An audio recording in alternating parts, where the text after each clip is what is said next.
Mennan normalde Amil Bey'in sürekli yanında olan, şerefsiz amirim dese de hep yanından ayrılmayan bir karakter. Afet öğretmen neden bu kadar çok seviyor Mennan'ı? Çünkü onun kötü niyeti olmadığını biliyor. Cehaletten kaynaklanan, okuyamamış, böyle bir fırsatı olmamış, kendini yetiştirememiş, o cehaletle kabul edilemeyecek şeyleri kabul eden bir adam olduğu için, genç bir çocuk olduğu için Afet seviyor onu çünkü içindeki temiz duyguları biliyor. Mennan bağışlayıcı demek. Böyle insanlar çok değil mi günümüzde de? Sağ olsun Afet öğretmen, Afet öğretmenim, Afet öğretmenim benim ya. Yüce Rabbim Afet öğretmenimi benden bahsetsin diye yaratmış maşallah ya. Maşallah Afet öğretmenim. Evet, hemen geç başka.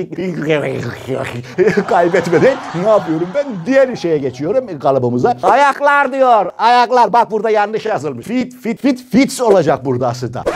Yok tamam. Fits değil. Fit olacak. Fucking your head diye de bir şarkı vardı ya arkadaşlar.